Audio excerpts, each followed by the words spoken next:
Hey guys, today we are going to talk about adding fractions using the common denominator and equivalent fractions that we have talked about in the last several days.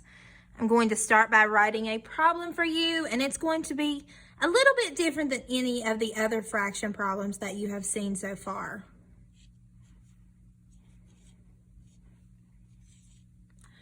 In the past, you have only done problems where the denominators are the same. So it would be 4 and 4 or 8 and 8. In this case, we are dealing with two different ones. So I'm going to show you how I set up an adding fractions problem. First of all, I start by writing it up and down or vertically. You just write it the same way, but you write it up and down. And my reason for that is because it helps keep me organized.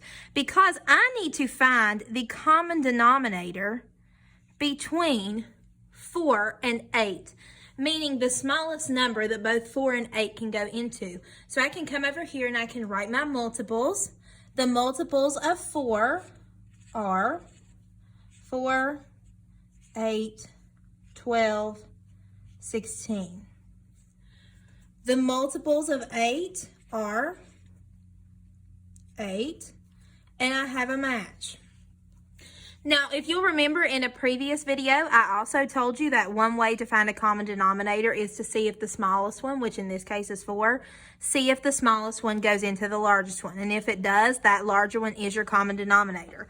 4 is not my common denominator because 4 is not a multiple of 8. 8 cannot go into 4. So I have my common denominator. It is 8. Write them out. The reason why I'm writing it on the side is because it's going to be easier for you to see. Now, what did I need to do to this 8 to get to 8? What do I need to multiply the 8 by to get 8? 1. And remember our rules when we are finding equivalent fractions, because that's what you're doing, guys. You're developing equivalent fractions so that you can add fractions with the same denominator. Since I multiplied the bottom by 1, I need to multiply the top by 1. And 3 times 1 is 3. Same deal. Sorry, I'm speaking Spanish today. What did I multiply my 4 by to get to 8? That answer is 2. Whatever I do to the bottom, I have to do to the top. So I need to multiply the top by 2. And 1 times 2 is 2. Now my new problem, bring the 8 down, because remember when we are adding fractions and the denominator is the same, we can just bring that denominator down. And then it's easy peasy because it's just 2 plus 3. You add those numerators and you get 5. Do I need to reduce? Is there a number that goes into both 5 and 8 evenly? Nope. So 5/8 is my answer. The next problem we're working with is 5/12 plus 1/3.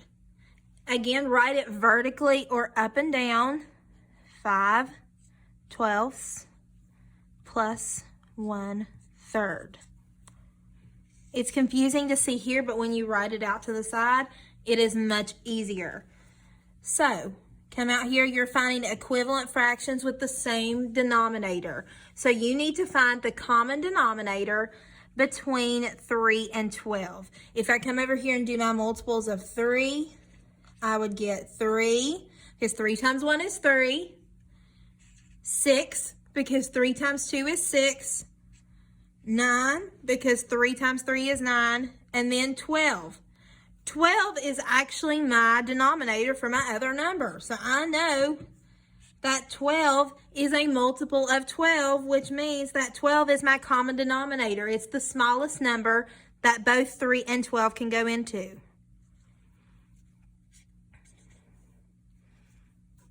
So I make my 12 my denominator, and I need to say to myself, what did I do to that 3 to get to 12? I multiplied it by 4. And again, I showed you this trick in a previous video. But if you don't know your multiplication facts that well and you're trying to see what you multiply the 3 by to get to 12, just count 1, 2, 3, 4. You multiply by 4. Do the same thing to the top. 1 times 4 is 4. Now, what did I need to do to this 12 to get to 12? I multiplied it by 1. So then I multiply my 5 times 1, and I get 5. Bring that denominator down. Then it's just 5 plus 4. 5 plus 4 is 9, so I get 9/12. But when you are adding and subtracting fractions, you always need to put it in simplest form. When we do simplest form, remember that is reducing, and we have gone over that previously. So say to yourself, is there a number that goes into both 9 and 12? Think about your multiplication facts. I can think of one. Give you just a second. If you said 3, you are awesome. So 3 goes into 9 and 3 goes into 12. 9 divided by 3, meaning how many times does 3 go into 9 is 3.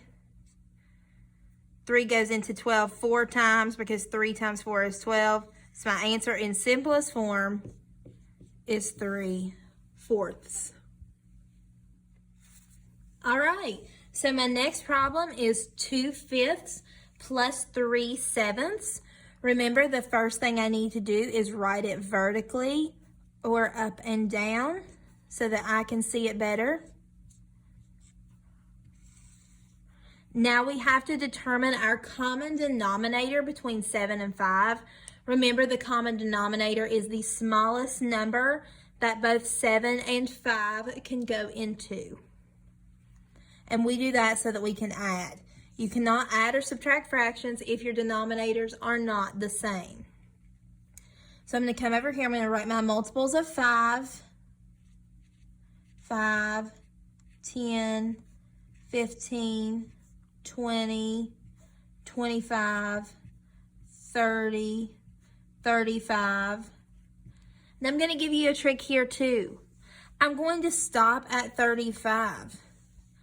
My reason for stopping at 35 is because 5 times 7 is 35.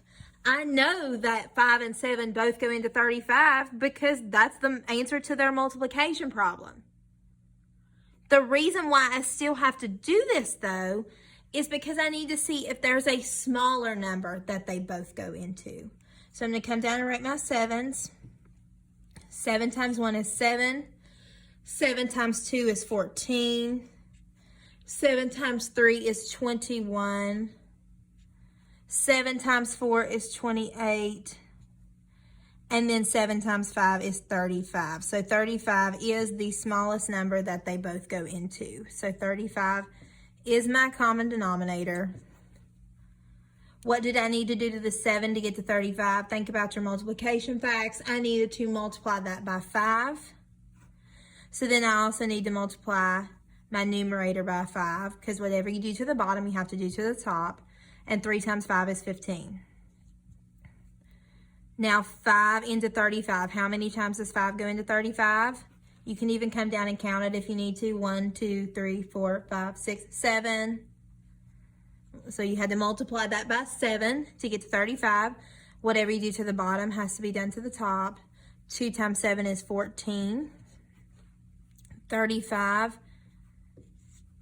is my common denominator, so I'm able to just bring that down. Sorry guys, you'll have to forgive my handwriting. Now 14 plus 15, I'm going to come over here and I'm just going to add those up. 4 plus 5 is 9. 1 plus 1 is 2, so 29. 29 over 35, that's a big number. So I need to see if there are any numbers that go into both of these. So I'm thinking about my 3s. Nothing times 3 gives me 29 or 35. 4s, nothing. 5s, 5 times 7 is 35, but 29 doesn't end with a 5 or a 0, so I know 5 can't go into that. 7 doesn't go into 29. 6 doesn't go into either one. 8, I'm thinking about my multiplication facts. 8 doesn't go into either one of these. So that's what you do, guys. You go through and you determine if there is a number that goes into both of them. And if there's not, you're finished, no matter how big that number is.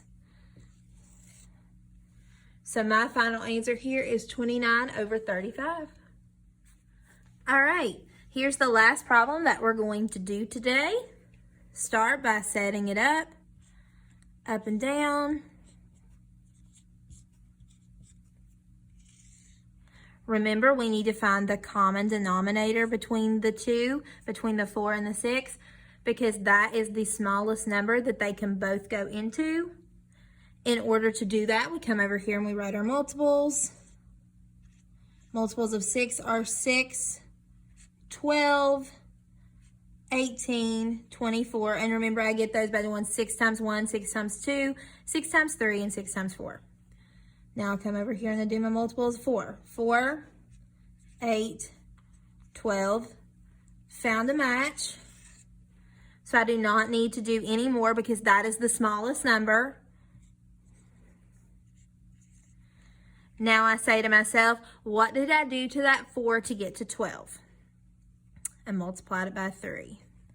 If I multiply the bottom by 3, I also have to multiply the top by 3. And 3 times 3 is 9. What did I need to do to that 6 to get to 12? I multiplied it by 2. So I also need to multiply the top by 2. And 1 times 2 is 2. Now I'm just doing 2 plus 9 because I get to bring my 12 down. Because when you are adding fractions, you just bring the 12 down. Just bring that denominator down. 2 plus 9 is 11. There is not a number that can go into both of those evenly. So my final answer is 11/12.